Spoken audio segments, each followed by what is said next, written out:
Salut, c'est Seb. Alors aujourd'hui, on va parler de plateforme e-commerce parce que qui dit boutique en ligne dit boutique malgré tout. Ça veut dire qu'on a besoin effectivement d'avoir un espace sur lequel on va poser ses produits. Et puis il existe aujourd'hui plusieurs alternatives. Il y a beaucoup d'alternatives sur le marché, mais il y en a beaucoup qui ressemblent énormément à des usines à gaz.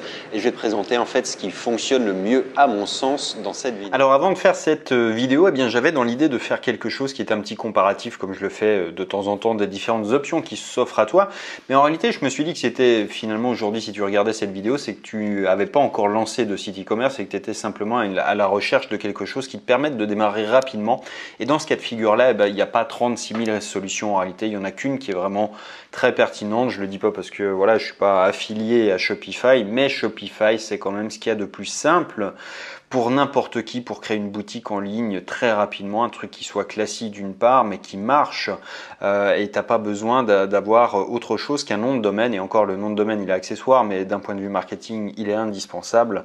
Mais je dirais qu'une fois que tu as un compte Shopify, tu peux vendre, tu as tout qui est paramétré déjà pour être efficient. Tu n'as pas besoin d'avoir un site internet indépendamment de ça. Tu n'as pas besoin d'avoir autre chose qu'un compte PayPal, un compte Stripe, à plugger un petit peu tout ça dessus, à rentrer tes produits. Bref, en réalité, avec Shopify, tu n'as plus qu'à te concentrer sur l'essentiel, c'est-à-dire chercher les produits, chercher une bonne niche et puis surtout travailler sur son développement. Il existe des tas de solutions en fait, mais il va falloir que tu investisses du temps ou de l'argent, que tu embauches un développeur par exemple pour arriver à voir ce que tu veux. Sur Shopify, il y a un énorme avantage, c'est que tu as une place des marchés, sur laquelle tu vas pouvoir trouver des plugins qui sont déjà tout faits. Par exemple, sur un timer qui va te dire que voilà, telle offre elle va être retirée ou que la promotion prend fin immédiatement ou dans 5 ou 10 minutes par exemple. Bref, plein de petites choses qui vont te permettre de tailler ta boutique sur mesure, mais surtout sans avoir besoin encore une fois d'embaucher un développeur. Tu vas pouvoir le faire à la fois très vite, très simplement et surtout à pas cher du tout. Pour avoir ta boutique Shopify, en fait, tu vas avoir besoin de payer on va regarder ensemble, 29 $. Mieux, tu vas pouvoir essayer pendant 14 jours Shopify et si ça te convient ensuite, tu vas payer 29 $ par mois. Tu vas pouvoir avoir des comptes pour les gens qui travaillent avec toi, tu vas pouvoir avoir des articles en illimité, c'est-à-dire ta boutique, tu pourras mettre autant d'articles que tu veux dedans, même si je te le déconseille de le faire au départ parce que c'est beaucoup d'énergie pour pas grand-chose. Mieux vaut avoir 5-10 articles maximum mais qui sont bien présentés, qui sont bien marketés, qui sont bien travaillés, plutôt que d'en avoir toute une foultitude de références qui ne se vendent pas. Le seul inconvénient, c'est que tu vas avoir un 2% de frais de transaction sur toutes les transactions. C'est-à-dire là, pour le coup, c'est assez cher. Malgré tout, il faut voir quand tu démarres, c'est pas très important parce que c'est pas ça qui compte. Tes 2%, si tu fais pas suffisamment de marge, de toute façon, c'est pas les 2% qui vont mettre en péril ton business.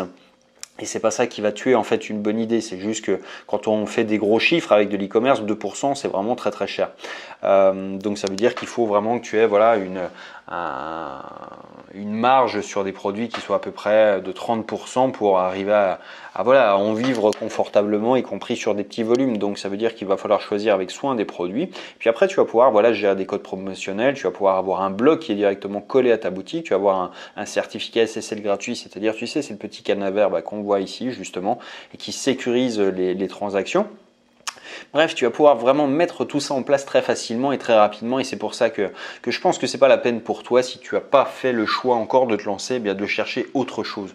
Parce que Shopify, il y a tout dedans et surtout il y a tout qui est fait simplement pour les gens comme toi, pour les débutants, pour ceux qui ont... Et même au-delà de ça, ça te permet d'aller très très loin. Je dirais que c'est pas fait que pour les débutants. C'est idéal pour les débutants, mais c'est également parfait pour les gens qui ont des gros sites. Ça ne te bloquera pas du tout parce que là, tu peux mettre... c'est une application qui est en ligne qui compte plus de 200 000 boutiques, je crois. Donc, c'est vraiment quelque chose de considérable. Leur infrastructure, elle tient. Elle est pas... ça tombe pas en rade. C'est quelque chose qui est solide. Ça existe depuis des années. Ça brasse beaucoup d'argent par ailleurs. Donc, c'est vraiment un site qui te permet d'avoir quelque chose de pérenne, quoi. De l'autre côté, tu as une option, c'est de prendre quelque chose comme WooCommerce, de plugger ça sur un WordPress, de faire une mini usine à gaz, d'aller chercher un développeur pour qu'il te fasse ce que tu n'arrives pas à faire, de mettre un thème dessus. Bref, j'ai pas abordé cette question-là, mais évidemment, tu vas pouvoir trouver des thèmes qui sont déjà prêts également sur une place des marchés, auquel cas tu vas pouvoir customiser vraiment ta boutique comme tu veux. Mais encore une fois, tu vas être capable de le faire tout seul sans avoir besoin de recourir à quelqu'un et de perdre du temps et de l'argent avec. Donc encore une fois, c'est vraiment pour ça que cette solution, à mon avis, c'est la seule que tu devrais envisager si tu veux te lancer dans l'e-commerce. Tu vois, tu as 14 jours pour tester, ça te coûtera rien et au-delà, bah, tu vois, ça te permet de déjà t'attaquer à une niche, de voir si ça fonctionne. Si ça cartonne pas, bah, tu peux déjà remballer les gaules et puis rouvrir un autre compte pour retester une autre boutique avec un autre type de marchandises et puis ne garder que ce qui marche, voilà. Et ensuite, eh bien, payer le forfait. Bon, c'est pas démentiel, 29 dollars par mois, sachant que voilà, tu as tout qui est compris dedans. Tu as surtout un truc qui est énorme, c'est la sécurité parce que quand tu encaisses des paiements, c'est toujours un problème majeur qu'il faut envisager. Donc voilà pour cette vidéo, encore une fois, elle était finalement plus courte que ce que j'avais prévu. Mais si tu veux faire de l'e-commerce, mon bon conseil du jour, c'est effectivement prends un bon moyen d'héberger ta boutique. Parce que ça t'assurera en fait d'avoir des ventes. Il faut, imagine, c'est un petit peu comme avoir un bon emplacement. Il faut qu'il y ait du passage, il faut que ça tienne la charge, il faut que voilà, ça soit quelque chose qui corresponde vraiment à ton projet. Et pour ça, il n'y a pas grand chose de plus souple. Encore une fois, hormis à être développeur, avoir des temps de développement à perdre dessus. Mais aujourd'hui, 200 000 boutiques qui sont hébergées, ça veut dire que c'est vraiment le gage que c'est un produit qui est sûr, qui marche et qui marche excessivement bien pour voilà, des pros comme pour des gens qui débutent parce que c'est très facile à prendre.